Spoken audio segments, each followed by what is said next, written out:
Jovens, eu sou o Marcelão e esse é o Jogos e Algo a Mais. Hoje vamos falar de Torres, um jogão abstrato da dupla Kramer e Kisling, né? No jogo, o rei vai escolher o seu sucessor de acordo com quem montar aí os maiores, mais altos castelos e suas respectivas torres, né? Então, cada jogador é o filho desse rei e simplesmente tem aí uma equipe de cavaleiros que vai tentar aí administrar esses castelos. É um jogo que inaugurou a mecânica pontos de ação. Então, na sua vez de jogar, o jogador tem 5 pontos de ação para fazer do jeito que quiser, né? Buscando aí tentar os melhores pontos, aí, fazer mais pontos, né? O jogo passa ao longo de 3 anos, onde cada ano você tem a fase de ação e a fase de pontuação. E aí você prepara para o próximo ano. Ao final de 3 anos, quem ganhar, quem tiver mais pontos de vitória, é o vencedor. Então, por um sistema qualquer, escolhe o seu primeiro jogador, vamos supor que esse aqui já é o setup inicial do jogo, então já são 8 castelos que estão aqui. O jogador escolhe um castelo para começar, para estar presente, certo? O segundo jogador, além de escolher a posição, vai escolher aonde que começa o rei. O rei vai começar aqui, por exemplo, pertinho dele, né? Por que isso? Porque existe um benefício. Se você terminar aí a rodada, né, no final do turno, se você terminar aí no castelo do rei, você tem uma pontuação a mais, né, diferenciada. Cada jogador, nesse caso para 2 jogadores, tem aí 4 torres, né, de 3 estágios, vamos dizer assim, onde ele tem aí a possibilidade de colocar os estágios em jogo. E aí esses quatro torres aqui significam os 4 turnos de cada rodada. Um jogo para 2 jogadores vão ser sempre 4 turnos, onde em cada turno o jogador vai começar dessa maneira, né? Isso aqui é um setupzinho que você tem aí para 2, 3 e 4 jogadores, né? Na sua vez de jogar, o jogador tem direito a gastar os seus 5 pontos de ação, que podem ser gastos colocando um cavaleiro. Então, quando ele coloca o cavaleiro, tem que ser adjacente ortogonalmente a um cavaleiro que já exista, né? Pode ser, no caso, já ter uma torre, ele pode colocar do lado, desde que não seja num espaço superior, né? Então ele não poderia jamais colocar aqui. Mas o contrário é verdadeiro, ele poderia colocar aqui tranquilamente nesse castelo aqui, né? Então, esta é a ação de você colocar um cavaleiro. E ela custa 2 pontos de ação, ela é uma ação mais cara. Você tem uma ação que é colocar as peças de castelo. E aí você pode colocar em qualquer lugar. No castelo do rei, no castelo do seu adversário, no lado do seu castelo, né? Você pode subir uma torre, né, tranquilamente, mas você só pode colocar 3 peças de castelo na sua jogada. Você não pode sair gastar os 5 pontos de ação para colocar 5 pedaços de castelo. O detalhe é que quando você coloca, você tem que prestar atenção que você não pode fazer um castelo que tenha uma altura maior do que a sua base. Então aqui, por exemplo, esse castelo não poderia ser feito. Você não pode colocar um castelo com altura 3, sendo que só tem uma base de 2. Então você primeiro precisaria aumentar aqui, né, uma base 3 para depois subir a terceira base, certo? O próximo ponto de ação que pode ser gasto é você movimentar os seus cavaleiros. E eles se movimentam subindo, né, no caso. Para descer, você pode descer de qualquer altura, mas subir, você tem que subir de um por um. Então aqui, por exemplo, um ponto de ação para subir para esse estágio, outro ponto de ação para subir para esse estágio. Os jogadores podem se movimentar, cada um espaço movimentado, ortogonalmente, custa 1 ponto de ação. Se tiver um jogador oponente, um cavaleiro oponente, ele não pode pular, não pode passar por cima, nem pode ocupar o mesmo espaço, certo? E existe vamos dizer assim, uma habilidade que é você simplesmente passar por dentro, né, por debaixo de um castelo. Então vamos supor que esse castelo esteja assim, né? O jogador está aqui, ele pode tranquilamente, com um movimento, entrar no castelo e sair por baixo, né? Como se passasse por baixo. Essas torres são vazadas, então você pode ultrapassar, saindo no mesmo andar, né? Então não poderia jamais entrar e sair num nível superior, né? A outra ação possível é você comprar uma carta de ação. Cada jogador tem direito aí, tem 10 cartas de ação.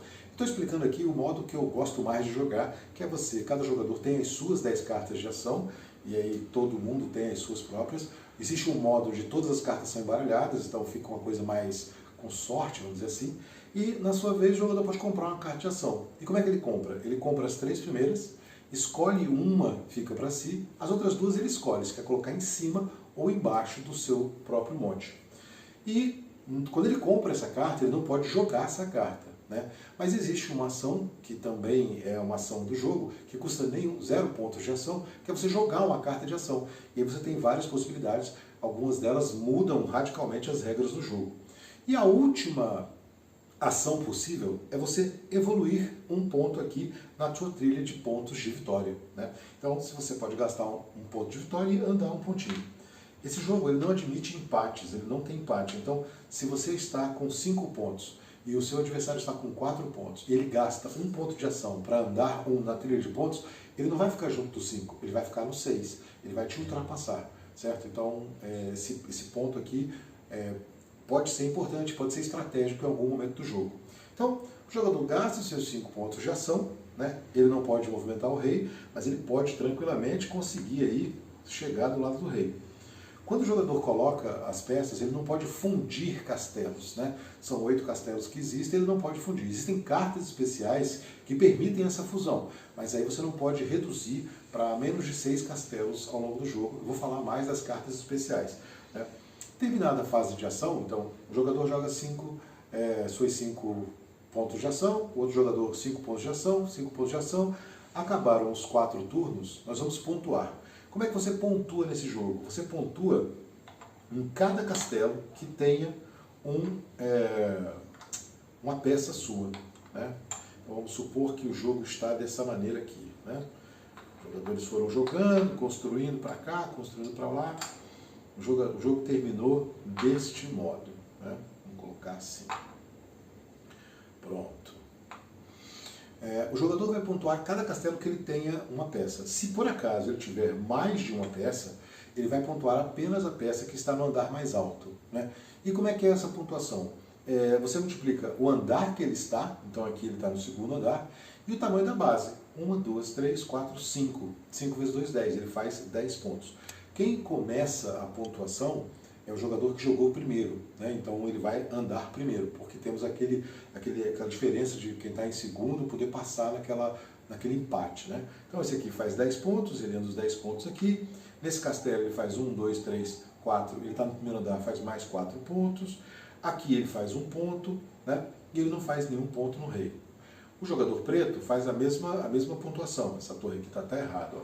Vamos lá. Aqui faz 2 pontos, 4, né? 2 vezes 2, 4 pontos. Aqui ele faz os 5 pontos. Aqui ele faz 8 pontos, né? Aqui, ó, 4 vezes 2, que ele está no 2º andar. E aqui ele faz 2 pontos. Muito bem. Terminou a pontuação normal, nós vamos ver a pontuação do rei. O rei vai premiar quem estiver no castelo dele em determinados níveis. No primeiro dia, ele dá 5 pontos para quem está no mesmo nível, no primeiro nível, né? Então esse jogador ganharia mais 5 pontos. E se no segundo dia, ele vai dar 10 pontos para quem estiver no 2º nível. Então esse jogador aqui ganharia 10 pontos se fosse no 2º dia. E no terceiro dia, ele vai dar 15 pontos para quem estiver no 3º nível. É óbvio que esses castelos vão estar evoluídos, vão estar crescidos, porque no final da rodada, o jogador que está por último na pontuação escolhe para onde vai o rei. Então ele pode colocar o rei no castelo dele já, que ele esteja dominando, ele pode colocar num castelo que o rei não tem ninguém, ele pode escolher o que ele vai fazer, né? E os jogadores vão ter as suas peças repostas, ele vai pegar mais um conjuntinho aí de 4 pilhas de 3 torres, né? Vai pegar mais 12 torres para poder jogar o segundo dia e depois o terceiro dia, né? No final do jogo, quem tiver a maior pontuação é o grande vencedor, é o herdeiro, é o cara que vai comandar essa região toda aqui, já que o rei já está muito velho e vai se aposentar, né? Esse é um jogo muito elegante, relativamente com regras fáceis, né? O que complica talvez um pouquinho seja você pegar a malícia das cartas. Então, por exemplo, essas cartas aqui não tem muito mistério, né? Eu vou mostrar amanhã com mais avagar na live. Então aqui são 6 e 7 ações. Significa que você tem direito a 5 pontos de ação. Se você jogar essa carta, ao invés de 5, você vai ter 7 pontos de ação, né? E essa aqui, 6 pontos de ação. Aqui você pode trocar um pedaço de torre para um outro lugar, qualquer lugar. Você pode, inclusive, fundir castelos. É interessante isso porque você não pode deixar o jogo com menos de 6 castelos. Você não pode, com isso, desmembrar um castelo. Então você tem que prestar atenção como é que você vai jogar essa carta. Aqui, você pega uma peça de fora do jogo e coloca onde você quiser. Você pode fundir castelos, pode aumentar uma torre, aumentar um tamanho de castelo, do jeito que você quiser. Né? Essa peça faz com que, essa carta faz com que você cresça um andar no nível que você está. Então esse jogador aqui jogou, ele poderia aumentar o castelo no nível que ele está. Aqui, ó. Teoricamente ele teria que sair, crescer e depois subir. Aqui ele simplesmente joga essa carta e sobe um nível dele. Obviamente que ele está de olho na pontuação. Né? Essa carta faz com que o jogador possa pular, ao invés de subir um andar, ele suba 2 andares de uma vez. Isso aqui é bem estratégico no jogo. Essa carta faz com que o jogador consiga pular um adversário, né? Então se está aqui, por exemplo, ó, ele pode pular para cá. Essa carta faz isso. São cartas que mudam regras do jogo, né? Então dá bem diferença.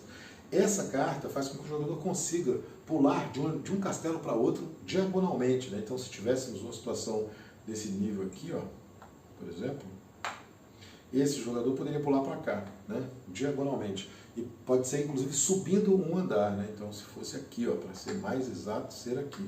Subiu desse jeito. Né? E temos a carta que, para mim, é a carta mais difícil, né? Que o jogador entra embaixo e como se pegasse o elevador e subisse em cima, e parasse em cima.